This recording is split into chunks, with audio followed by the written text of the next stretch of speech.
Hi folks, thanks for joining. My name is Dennis. I'm in the process of building a shaker dresser, and I got the plans to do this from McLaughlin up at Epic Woodworking.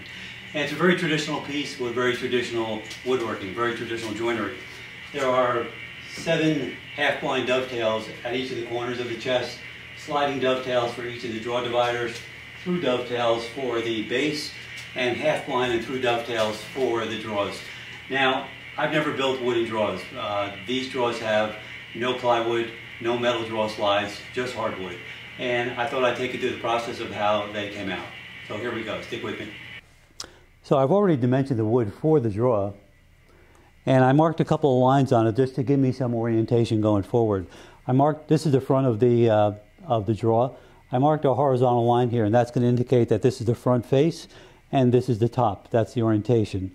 On the sides, I marked a line here, and that's going to indicate that that's the front of the drawer, and this is the top of the side. I did the same thing on the other side. Again, that's indicating that this is towards the front, and this is the top of the drawer side. And in the back, I made another horizontal line across the back to indicate that that's the top, and I'm looking at it from the back. So this is always going to be looking at it from the back, and that's going to indicate this is the top of the drawer back. So I'm going to start the layout process by defining the amount of reveal I want to leave on the pin boards. The fronts are 3/4 of an inch. I'm going to leave a 1/4 of an inch reveal. That leaves a 1/2 inch, and I'm going to use that 1/2 inch to scribe the front of both drawer sides. And on each drawer side, I'm going to scribe that line on all 4 sides of the board, as you can see here.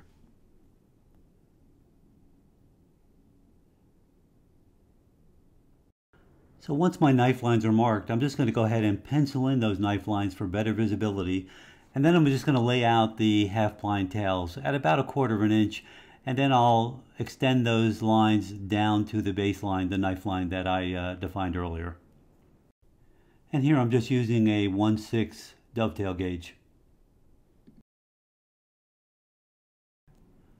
So here I'm creating the layout for the tailboard, and I'm using a little bit of a different method than the divider method. And this is going to give me a good even distribution of pins and tails across the board.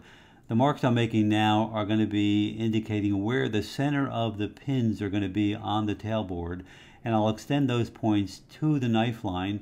And since those represent only the center of the pins, I'm going to then use my chisel to define the outer limits of the bottom portion of the pin. And I'll leave myself a little extra room for comfort. And then I'll use those points in order to create the layout lines for the tailboard and get ready for the sewing process. So with the layout done on the tailboard, it's time to move on to sewing. And while it's nice to be aligned with the angled cut on the face of the board, it's not critical. What is critical is that you maintain a right angle between your saw and the face of the board. The line you've drawn on the top of or on the edge of the board should be your guide. And if your saw is swerving either to the left or right of that line, you're going to see that when you join your pin board and your tailboard. So I'm fairly new to dovetails. This is the first real piece of furniture that I'm building where I'm applying dovetail joinery. And during a lot of the practicing I've been doing, I was removing the waste using a fret saw, but then I saw a woodworker do it with a chisel only, and I decided to try that method. And so far I like it, and I'm going to stick with it for a while, and then I'll compare the two and decide which way to stay over the long term. But let me just run you through the process that I've been following with using a chisel as opposed to a fret saw. So the first step in the process is to clean out the waste in the pins, and we'll just insert the chisel into the pin knife line and give it a few light taps, not too hard because we don't want to push the knife line back. And then I'm just going to remove just about a 1/16 at the base of that knife line, and that's just to offer some relief so that when I start chopping down at the baseline, it's not going to push my baseline back. There's not going to be any resistance on the bevel side of the chisel. And then I'll take the chisel and insert it into the crevice I've made at the knife line, undercut it slightly so I don't impact the knife line itself, and I'll pound the chisel down to about halfway through the material because I don't want to blow out the other side. And once I've cleaned up and chopped through 50% on both boards of the drawer sides, I'll flip the boards over and follow the exact same process I'll chop through the remaining 50% and do any additional cleanup that needs to be done to the joints. And the last thing to do before laying out the pins is to remove the half blinds from the tailboard. I'll use a chisel to create a small wall with the knife line, and that'll support the crosscut saw in removing the half blinds. So one of the challenges I find with cutting pins is it's difficult to get good visibility to the knife line. So I was watching a video from Andy Rawls, and he uses this tape technique, and he credits the technique to Mike Pekovich from Fine Woodworking. And I've tried it, and I definitely find it helpful, and I've been using it as well. When you're done marking the lines, you peel off the tape sections that represent the tails, and you're left with some really nice guardrails for cutting the pins. So before I added the tape to the pin board and scribed the pins, I should have set the depth that the draw side would be inset into the pin board. So I had to make some adjustments to do that after the fact. The depth I chose was to leave the tail boards a little proud of the pin board. The fronts are sized pretty tight, and while I'll have to make adjustments, I don't want to have to make those adjustments at this stage. I'll address that at the same time that I address the overall reveal around the drawer front. And here I'm just extending the edge of the pin down to the knife line just to give me some vertical perspective. And from that point on, it's really just a matter of aligning your saw with the tape as well as the vertical line and trying to saw as straight a line as possible. And quite frankly, that's easier said than done. So removing tail waste from the pin board is a little different than what you might do with a through dovetail, because with a half line dovetail, we don't want to chop all the way through the pin board. So I'll start as I did before. I'll score the knife line and create that 1/16 crevice, but I'll only chop down in small increments so that I can incrementally remove slices of the tail, as you can see what I'm doing here. And I'll repeat that process until I get close to the knife line for the reveal. And at that point, I'll stand the material vertically in a vise and chop down to the knife line. And then I'll just do some final cleanup with a chisel. For me, it usually takes a couple of tries with some chisel work to get a good fit, but eventually it comes together, sometimes better than others. Before I cut the rear through dovetail, I want to cut a groove on the sides and front for the drawer bottom. I want to do that now because I want to adjust the bottom half tail on the tailboard to start above the groove.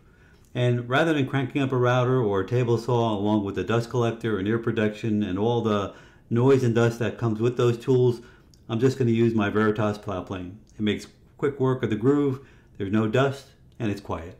So now that the grooves are cut in the front and the two sides, I want to reduce the width of the back so that it gives me clearance in order to slide in the drawer bottom between the sides and into the front. And I've got two setup blocks here, 1/4 inch, that's the size of the groove. And I'll go ahead and place the top of the back against those setup blocks, and that'll give me a good reference point in terms of where I want to cut the back, and I'll just draw a line there. So I did cut through dovetails between the rear drawer sides and the back. I didn't want to take you through that entire process again and bore you with that detail. And here I'm just doing a final glue up, and I'm not going wild with the glue. I'm just applying it to the sides of the tails and the pins because long grain to long grain is where the strength really comes from. I only used a few clamps, and that was really to make sure that the tails were seated nice and tight. And of course, ensuring that the drawer is square is critical in this case, and one way to do that was to measure diagonals.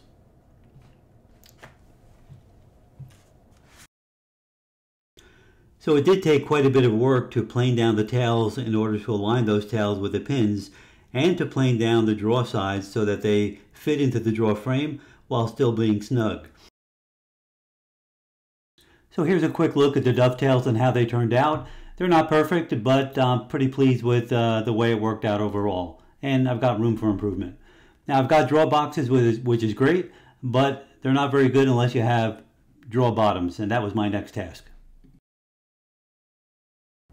So the plans called for the drawer bottoms to be pretty thin, and that was to keep the weight of the drawer down as much as possible. So I went through a typical dimensioning process, jointer, planer, and I dimensioned the lengths to a very rough size in order to make them workable because I had pretty long lengths of wood. And got to the point where I was able to glue up panels for all the drawers, knowing that I'm going to have to modify the dimensions later on in terms of length and width. Once the bottom panels were dried, they needed some planing to smooth out the surface and final dimensioning of the length and width. And to do that, I used my Festool track saw and TSO guide rail square, which I'm a big fan of. Then I had to make a rabbet on two sides and the front to fit into the grooves that I cut earlier in the process. I'm not going to give up my machines anytime soon, but you can tell that I'll frequently use hand tools to get the job done, and tasks like rabbeting take no time at all. With the bottom panel fitting nicely into the drawer box, it was time to make a small opening in the back of the bottom panel to allow for wood movement. I cut out a 1/2 inch channel and pre-drilled some holes, and I'll screw the bottom panel to the back to allow for wood movement. For the final glue up, I applied glue to the front groove and the front rabbet only to allow the wood to move to the rear of the box. And I installed a screw in that rear channel, and that's going to allow the wood to expand freely when the time comes. Once I had the bottom panel firmly in place, I only applied clamps to the back of the drawer box, and that was just to keep the bottom panel in place while the glue dried. I did create 2 channels in the larger drawers and 1 channel only in the 2 top drawers. Also, this was a paint grade project, so the wood I used is poplar, and it was a paint grade because we wanted to make sure that it matched the color of the bedroom furniture that exists today. This has definitely been an interesting and challenging project. Every time I think I'm past one hurdle, another one surfaces. I'll leave a link to Epic Woodworking down below in the description in case anybody else is interested in the plans. Hope this was helpful and informative. Talk to you next time.